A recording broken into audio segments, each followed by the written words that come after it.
Hello and welcome back once again to a new multi-class build video. Today we have some very different ideas to consider, some personal challenges and achievement hunting concepts, but also companion specific builds and more. As always though, a big thank you to everyone in the comments of these videos who do provide ideas for us to look into or even full build details for us to showcase and talk about. Without that, I wouldn't have been able to make these videos at this point, so thank you. With that said though, let's begin. First up, I'd like to highlight the comment from JC6226, the highest voted comment on the last multi-class video. JC brought up the achievement Jack of all trades, which states that you need to successfully multi-class into every class without respeccing with withers. The idea here then is to create the 12 in one multi-class that technically works enough to make it to level 12, even if it's maybe being dragged along by the party or something. JC asked us to cover this concept. Maybe someone in the community has a good idea for that. Could you get this to work even playing on Tactician? The truth is it's going to be hard. A lot of people explained that in reply. You know, whatever you do, it'll be silly and ineffective. However, it's possible. As someone replied in that thread, there's also a trick to get the achievement if you don't actually want to do it. Just get a hireling while you're at endgame and manually multi-class level them to 12 in this way, and that will give you the achievement. But for the people who want to actually try the challenge, we found one of the best takes about this on Reddit on the Baldurs Gate 3 build subreddit. Someone asked this question, and it was the user The Black Thorn who provided the best answer in my opinion. You want to begin with Wood Elf as a race,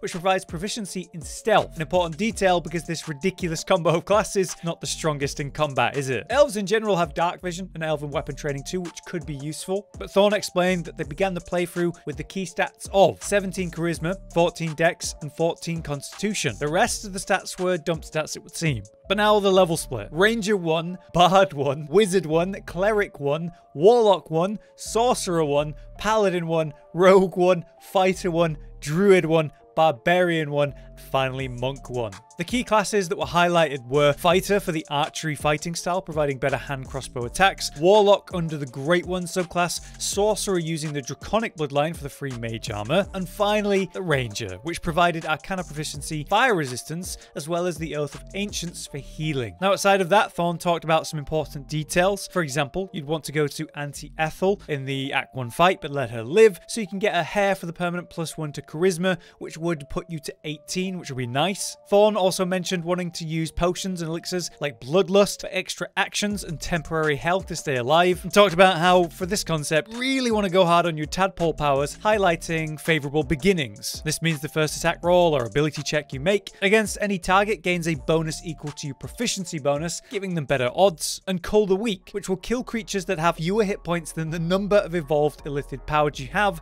at the time. So you go really hard on them, and is a clever way to help with the fighting despite your awkward multi-class state. On that note, in Act 1 you can go to the Githyanki and use the machine yourself. It turns your tadpole powers into bonus actions. That'll really help. Beyond that though, there's a lot more detail and advice in the actual post. The original post on the subreddit was by Timmy_throw, so go check it out. But I've spent a while on this already for this multi-class video, so let's move on now.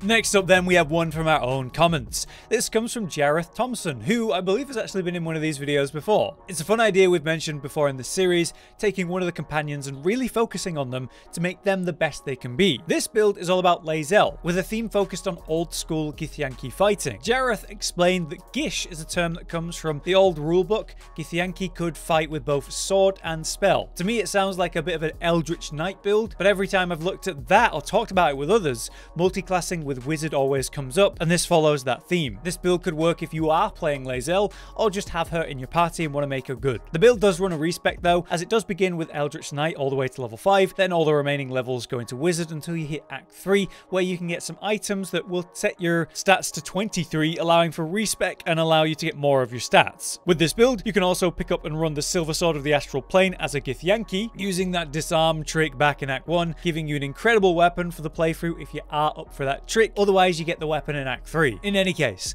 the Act 3 level balance Jareth ran was this: 3 levels into Fighter to net Eldritch Knight and the starting proficiencies, 1 level then into Bard, grabbing the spells Hideous Laughter and Dissonant Whispers, and as these are enchantment spells, we can equip the Band of Mystic Scoundrel found in Act 3. This would make these spells usable as bonus actions after landing a weapon attack, which is pretty incredible, and a neat tip in general if you are using spells of that nature a lot. Other beneficial spells you can get from this are things like Longstrider and Featherfall, but with the remaining 8 levels you'd go all in with Wizard under the Divination subclass. Jareth has an interesting notion about this, where there seems to be a bug with that subclass. By casting AoE spells like Confusion, you get reaction messages for what resists there are, and then you can use your portent dice to alter the dice rolls. If you give them the same roll, apparently you can force them all to have a natural 1, which seems insane, and apparently this works the other way where you can force crits in AoE, which sounds crazy, something I want to look into. But anyway, the wizard spells of importance here are of course Haste and Counterspell, the Shield spell, and Misty Step. Then any suitable illusion or enchantment spells to benefit from that ring. This does result in a weird version of sort of multi-attack, because you're attacking and then following up with a bonus action spell under those types, providing you with both with damage and lots of control or utility options every turn. Thanks to the mix of Bard and Wizard being full casters, and also Eldritch Knight providing some spell slots, you should reach a good amount of spell slots and high level spells to use. I like this idea though, themed and for a specific character. How would you guys build your true Gish build? Moving on, let's continue the theme of specific character builds with a fantastic offensive support build you could run with Shadowheart, a mix of 3 classes being Sorcerer, Bard, and Cleric. This multi-class support is twin casting haste to ultra speed up the party, covering themselves with Sanctuary or the party to prevent damage, and then flying around the fight literally. However you look at this, maintaining haste on 2 damage dealers in every fight is going to be super strong, but Bless in the early game will be the alternative, and that's going to be great too. This post was made by Marvelous_choice on the Baldurs Gate 3 build subreddit, was criminally underrated as a concept. The post was fantastic, the build seems really good, so we wanted to highlight and overview it. This level mix is 2 Cleric, 4 Sorcerer, and 6 Bard though. There's a lot of great details about this, like heavy armor and shields proficiencies, mobility through the flight, party heals, and obviously the impactful double haste. But a lot of people should appreciate this build because it's tied more to spells and the leveling of the class rather than specific items that make it work, so it should really get going right away. The build starts with Constitution and Charisma as the highest stats though,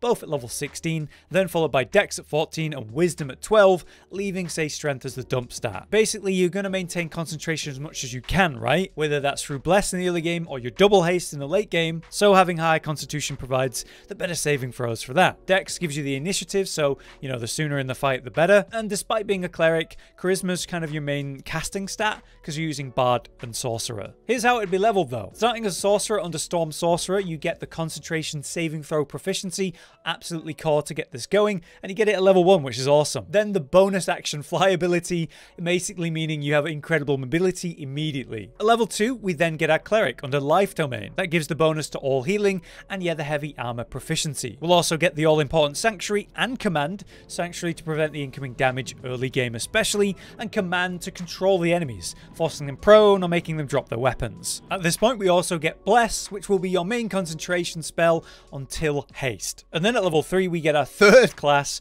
of Bard. Level 1 Bard as a true caster pushes us to level 2 spell slots, but also we'll get Healing Word and Longstrider for the mobility. From here, we'd consider Cleric 2 to finish off that, but we actually go Bard level 2 first, since that now provides Song of Rest, which means we have 3 short rests per go. Also, you get the Jack of all trades perk, nice for conversations and first interactions. After that, it is Cleric level 2, giving you Preserve Life, scaling your healing as you progress the game and actually level up more. And then we go all in on Bard, grabbing College of Law, then the Alert feat on the next level, then the benefits of Font of Inspiration and Inspiration charges actually coming back on your short rests. And lastly, you'll get Bard to level 6 at a total level of 9 to get magical secrets with this subclass, and that's how we actually reach Haste. Here is a good idea to also pick up Mass Healing Word for the big healing there, but now we actually have Haste, our main concentration spell to focus on, so goodbye Bless. Next then, we want to get the ability to double cast it, right? Having 2 Haste active on the party from here on out. This comes from the Sorcerer, who will level to a total level of 4. On the way, we'll get Meta Magic at its 2nd level, and obviously take Twin Spell to double cast Haste. The following levels will give you more sorcery points to work with, and we can take the feat Warcaster, which will help us maintain our important concentration all the more. But yeah, at the final build, you'll have double haste for the party with great consistency, tons of healing, incredible movement, and lots of control options depending on what you need. This will make for a very strong and fun Shadowheart multiclass, or yeah, for your own tab. But I would strongly suggest you check out the full Reddit post by Marvelous Choice, because there's a lot of detail that I've missed out purposely, like every spell to take and why, and different options you have. Go check out the post, give it an upvote, it was really good. Our next multi-class concept then comes from Josh, who recently covered his Spore-Barbarian, the nasty mix of Spores, Druid, and yet a Barbarian. Barbarians are normally mixed with a martial fighting style multi-class. This mix with a caster is a bit funky, but it's pretty effective, allowing you to maintain, the classic bare heart rage, which makes you ultra tanky, but then doing things like confusing enemies, raising spore zombies, dealing extra necrotic damage, while still, having extra attack yourself and benefiting from the brilliant reckless attack. You can poison multiple targets that you'll be immune to, control the area with plants that you're immune to, even hasting yourself with haste spores. A fun first build, but still a very effective multi-class build. Now, as Josh explains, you level this differently depending on the state of the game. If starting a new playthrough and working your way through, you go Barbarian to level 3 for the subclass, and then go all in on Druid levels, and then back to Barbarian. But at higher levels, when you respec to do this new order, now that you have some levels to play with, this is how it'd go. The build would ideally begin with Barbarian still, starting with 16 Strength, 12 Dex, 14 Constitution, and 16 Wisdom, with both Intelligence and Charisma as the dump stats. Strength and a small bit of Dex for your Barbarian fighter, Wisdom for the Druid casting, and Constitution to survive and maintain things. From here, we push the Barbarian to level 3, getting the Wild Heart subclass for Bare Heart specifically, as you imagine. But now we push Barbarian further, to level 4 and then 5. At level 4 for the feat, you get Great Weapon Master, as always, the standard pick when you're using Reckless Attack. And that last level in Barbarian to level 5 gives you extra attack,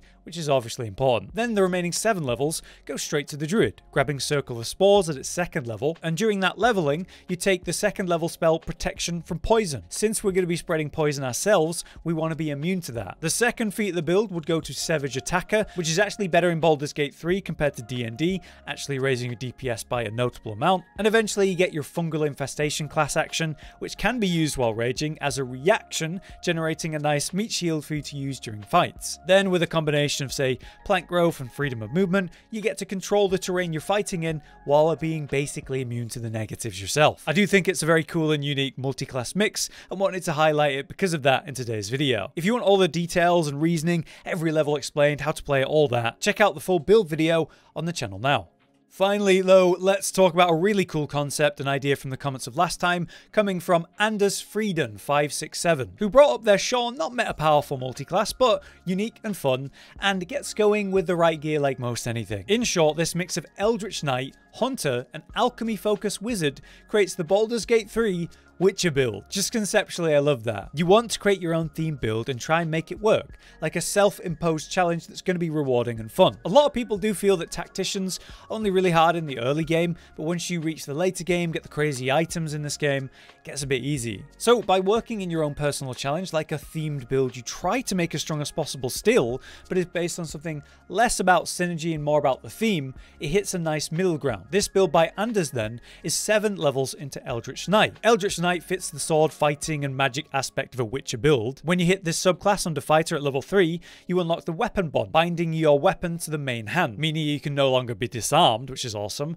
but if you throw it, it comes straight back to you, which is also cool. At level 7, you get the war magic feature, meaning whenever you cast a cantrip, your next weapon attack actually uses a bonus action instead of an action, encouraging you to use a cantrip every turn and then being able to follow that with a melee attack, really working with the Witcher theme. Continue with the theme though, Anders goes for 3 levels in Ranger next to grab the Hunter subclass. The Ranger can choose a favored enemy, so specific monsters, and has the Natural Explorer perk, which just makes sense. You get to choose a fighting style, like maybe 2-weapon fighting would fit the ideal of the steel and silver sword combo, but you know, they're not exactly dual wielding them, so maybe not. At level 3, you have the Hunter's Prey from the subclass, Horde Breaker for multiple target fighting, Giant Killer for the big monsters, or Colossus Slayer, which improves your damage to targets that are already hurt. Any of those would fit the theme really well. But lastly, Anders put the last 2 levels into Wizard, which sure provides some spellcasting options, and you can learn spells from scrolls, which is nice. But this is mostly for the Transmutation subclass, for the bonus to Alchemy specifically, focusing on making potions to drink before and during combat, just like a real Witcher. Now, I'm sure we could argue, how would we make this build stronger while still fitting the theme? But that's the entire point of it. You want to match the theme as hard as you can while pushing it to be as strong as possible. So on that note, I want to challenge you guys. What would you do if you had to fit a theme like this? Pick a character that you really like from popular fantasy, a video game, a book, whatever. How would you make that character fit into this world, match this theme? What multiclass would you need to run to make it as strong as possible? But yeah, I think that'll cover it for today's multiclass video. I hope this was both useful useful and interesting. If you have any multi-class builds that you've been running that you think are strong, that deserve talking about, or if it's just something fun and unique, let us know in the comments. For now though, I've been Hollow, you've been you, thank you for watching, we'll see you next time. Josh, Cotton, and Hollow with the videos, dropping the humor like a hammer on your tippy toes, bringing entertainment on a daily arrangement to take our insanity and turn it into entertainment. Yes, I said entertainment twice, to reiterate that it is nice to look into your faces on a mostly daily basis when you let us in your homes to make the whole world a stage. Goodbye.